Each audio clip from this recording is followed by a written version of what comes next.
Bom, nós podemos analisar à luz da Bíblia e com tamanha facilidade, pastor, provar com 4 argumentos distintos. Eu elaborei pelo menos uns 15 argumentos, mas eu queria compartilhar pelo menos 4, pastor, que eu penso ser importante para esse momento que nós estamos aqui. Pelo menos 4 argumentos. Mas se os irmãos quiserem, depois eu posso postar lá uns 15 argumentos e ainda vai faltar bastante para mostrar. Ele vai estar postando nos stories dele, tá bom, pessoal? Perfeito. Pelo menos 4 argumentos, pessoal, de que provam que Cristo é Deus, assim como o Pai. Primeiro ponto, nós podemos observar a partir dos nomes pelos quais ele é chamado nas Escrituras. Primeiro argumento. Segundo ponto, a partir dos atributos divinos que as Escrituras declaram que Cristo possui. Em terceiro lugar, a partir das obras que as Escrituras relatam que foram operadas por Cristo. E em quarto lugar, se nós não fizermos uma sincronia bíblica, pegarmos as passagens do Antigo Testamento a respeito do Pai, elas são mencionadas no Novo Testamento e aplicadas ao Filho.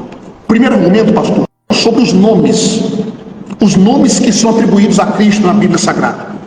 Pelo fato de Cristo ser chamado de Deus, tanto de forma atributiva quanto subjetiva, isso mostra a sua divindade. Quando nós abrimos, por exemplo, em João capítulo 1, verso 1, a expressão grega, e daqui a pouco eu vou trabalhar esse texto gramaticalmente, pastor, a expressão grega ali é enarque en hologos, kai hologos en prostonteon. No verso de número 2, o texto diz, rutos en enarque prostonteon. Verso 3, anta de altura gênito, quer coisa gênito. A tradução é, no princípio era a palavra estava com Deus, e a palavra era Deus.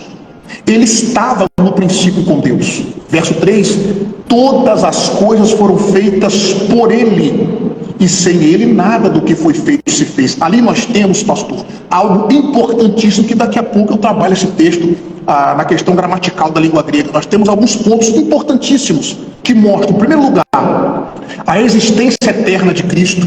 Em segundo lugar, mostra que Cristo e o Pai não eram a mesma pessoa, eram pessoas distintas que compartilhavam da mesma essência.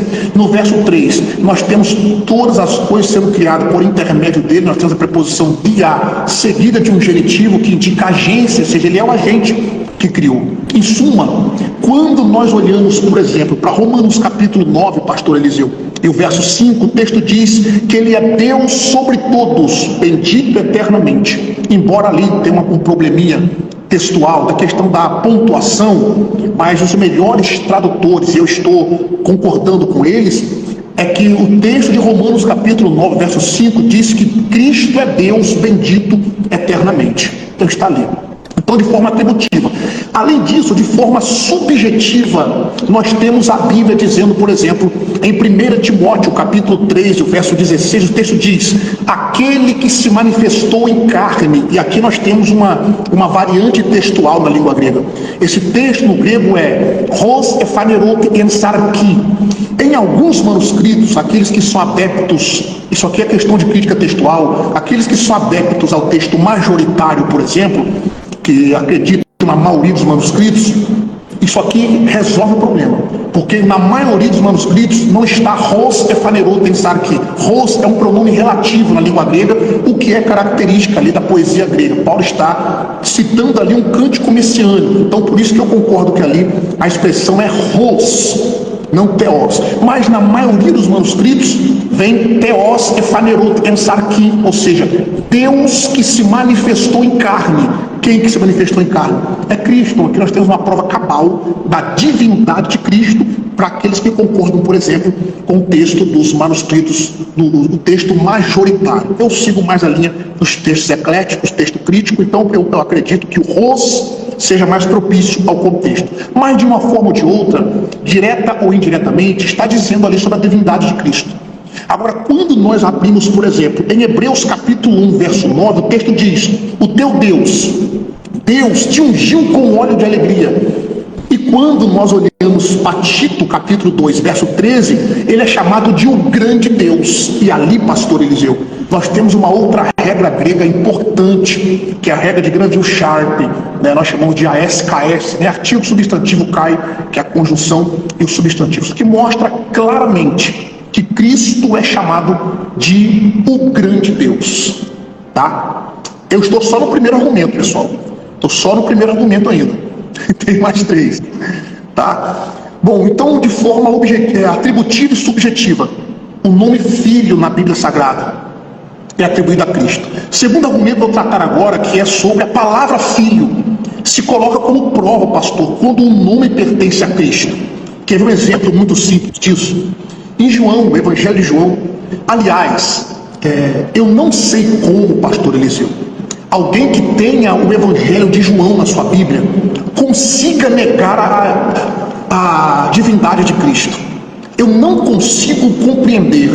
Nós vamos ver, João, antes que eu volte aqui para o segundo argumento, pastor Eliseu, o senhor como um grande teólogo sabe, por exemplo, que Jesus fez cerca de 35 milagres, correto? 35 milagres Jesus operou. João só cita 7 deles, pastor. João só cita 7. E João é seleto, claro, é o alvo. João só cita 7. Todos os 7 milagres que João citou, pastor Eliseu, sobre Jesus, nenhum deles foi operado porque Jesus tocou na pessoa. A única coisa que ele precisou fazer foi falar. Vamos começar no capítulo 2, por exemplo. No capítulo 2 ele vai nas bodas de Caná da Galileia e para o milagre acontecer ele precisou apenas falar, encher as talhas. No capítulo 4, quando ele vai curar o servo daquele centurião, ele vai dizer, pode ir para casa que teu servo está curado. No capítulo 5, quando ele está em Betesda, no tanque de Betesda, ele vai olhar para o paralítico e vai dizer, toma tua cama e anda, levanta-te, toma tua cama e anda. No capítulo 6, quando ele vai multiplicar os pães e os peixes, ele só levanta e dá graças ao Pai e o milagre acontece. No capítulo 9, quando ele vai abrir os olhos do cego de nascença, ele vai pegar a saliva com lama, colocar nos olhos dele e vai dizer para ele, vai e lava-te no tanque de Siloé. Agora, pastor, no capítulo 11, quando ele vai ressuscitar a Lázaro, a única coisa que ele faz é falar e o milagre acontece. E eu estou chegando no 6º para concluir no 7º milagre. No 7º milagre está no capítulo 21 de João, pastor Eliseu. No capítulo 21 de João, ele vai mandar o discípulo jogar a rede do lado direito do barco. Quando eles vão apanhar os peixes, o senhor se lembra a quantidade de peixe que subiu na rede, pastor? O senhor se lembra o número? 153 grandes peixes. O número 153, pastor, na gematria, significa Ani Elohim em hebraico. Ani Elohim é eu sou Deus na gematria.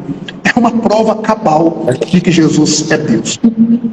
Então nós vamos ver no Evangelho de João Jesus sendo apresentado como Deus.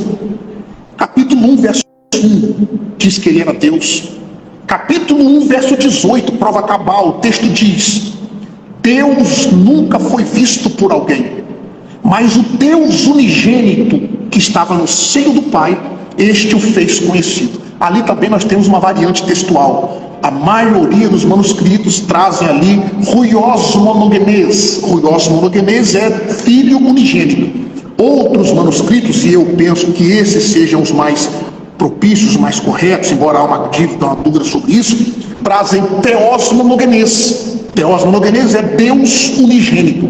E a palavra unigênito ali, pastor Eliseu, é monogenes, de acordo com o dicionário semântico, baseado no mito semântico de Loinaida, a palavra monogenes é único da mesma classe, ou único da mesma categoria, ou seja, está dizendo que o filho é idêntico ao pai, é o da mesma categoria do pai. Nós vamos encontrar essa expressão também, por exemplo, em João capítulo 3, no verso 16, o texto áureo do Evangelho. A expressão é tom ruion, tom monogenes, dokem. Deu o seu único filho, porque Deus amou o mundo de tal maneira que deu o seu único filho. 1 João capítulo 4, verso 9, nós encontraremos isso também na língua grega. A expressão grega ali é tom ruion autu, tom monogenes, apestalaken hoteos, é a expressão grega, que é Deus enviou o seu único filho.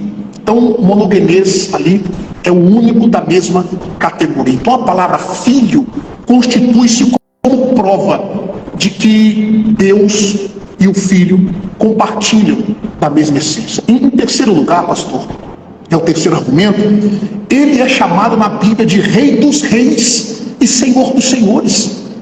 Em Apocalipse, capítulo 17, verso 14, capítulo 19, verso 16. Em 1 Coríntios, capítulo 2, verso 8, ele é chamado de o Senhor da Glória. Olha o texto. Então, esses primeiros três argumentos que eu acabei de citar mostram que os mesmos nomes atribuídos àquele que é chamado de Jeová, até mesmo para os TJs, por exemplo, nós olhamos o Salmo 95, verso 3, Salmo 24, versos 8, 9 e 10, na tradução brasileira, é atribuído a Cristo no Novo Testamento.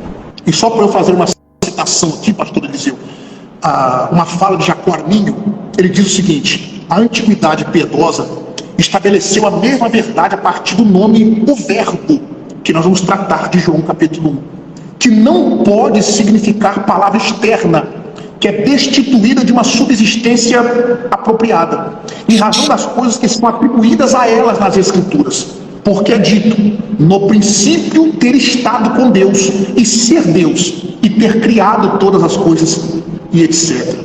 Surgiu um conceito entre os hereges que negavam a divindade de Cristo, surgiu o conceito dos alogui. Os alogui, eles negavam o evangelho de João porque eles acreditavam que eles tinham sofrido influências helênicas. A única forma de negar claramente a divindade de Cristo é negar ali o evangelho de João e, claro, outras partes do Novo Testamento.